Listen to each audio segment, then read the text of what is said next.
how a radioactive cloud could spread across the Pacific. As the U.S., Trump, and North Korea, Kim, continue with their playground antics, the consequences could be dead serious for the world. A new graphic shows the effects an atmospheric burst would have if North Korea were to carry out a nuclear test over the Pacific Ocean. The head of the Comprehensive Nuclear Test Ban Treaty Organization posted the simulation of the radioactive cloud spreading for 2 weeks across the ocean towards Asia and the U.S. The graphic did not include any supporting data such as nuclear payload or the height of detonation. Experts say the explosion, fire, and radiation created from a hydrogen bomb test over the Pacific Ocean could have catastrophic effects. Aquatic life in the immediate blast zone would be killed instantly, while radioactive isotopes, with the help of wind, could impact other organisms and humans thousands of miles away. Love the North? Keep watching. How would the U.S. military fight North Korea? As tensions continue to mount on the Korean peninsula with no side backing down, the U.S. has threatened a massive military response to any potential North Korean nuclear attack. But what would that look like? The U.S. would likely deploy large groups of its Navy and Air Force to Japan, Okinawa, and Guam to bolster military presence there. A Stratfor analyst told Business Insider that they'd also possibly maneuver submarines and ships closer to the north and target nuclear facilities through airstrikes. Helicopter-deployed buoys would listen for North Korean submarines, which could then be destroyed by more advanced American underwater craft. Experts reckon the U.S. would not invade, but rather defend South Korea as the North Korean army charges the border. This scenario would also see U.S. Special Forces parachuting into strategic locations around Pyongyang for surgical strikes. If, in the extremely unlikely scenario, North Korea strikes Guam or another U.S. territory or ally with a nuclear strike, the U.S. has the option to respond via land, sea, or air. Most agree that the resulting American retaliation would lay waste to Pyongyang and kill thousands, if not millions. Or, you know, Kim Jong-un and Donald Trump could just simply step into the octagon and see what happens. How easily can the U.S. declare nuclear war? U.S. President Donald Trump says the U.S.'s nuclear arsenal is far stronger and more powerful than ever before, after warning North Korea that their provocations would be met with fire and fury. Amid the escalating tensions between the U.S. and North Korea, some have expressed concern over whether a war, specifically nuclear war, is imminent, and how easily the U.S. president could make that happen. The U.S. Constitution gives Congress the power to declare wars and authorize funds to support them.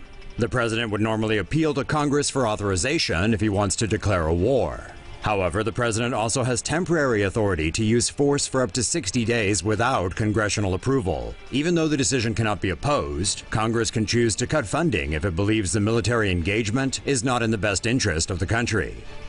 Under international law, the U.S. may only use military force against another sovereign state if it faces an imminent, unprovoked, and certain threat.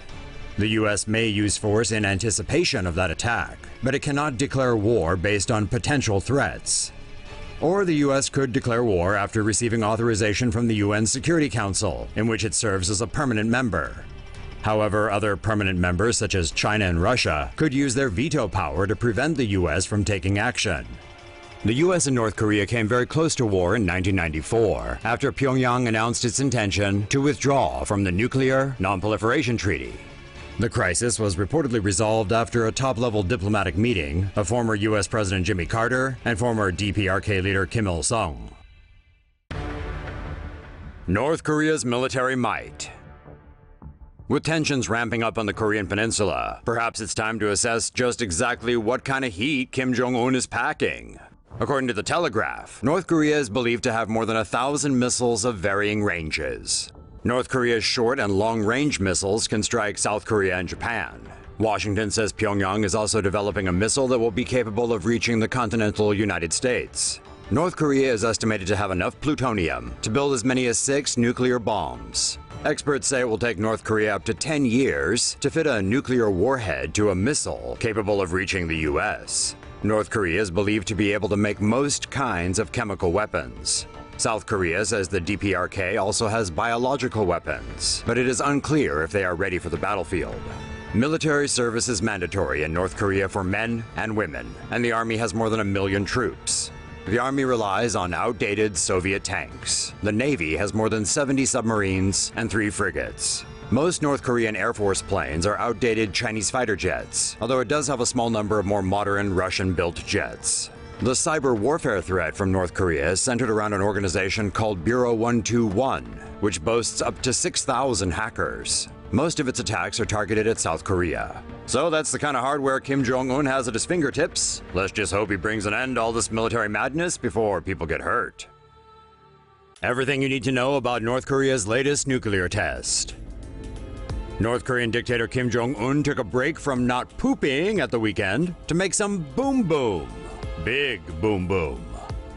On Sunday, September 3rd, North Korea conducted its 6th and most powerful nuclear test at the underground Pungguri nuclear test facility. According to the U.S. Geological Survey, the underground explosion resulted in a 6.3 magnitude earthquake. Estimates put its explosive yield at 120 kilotons.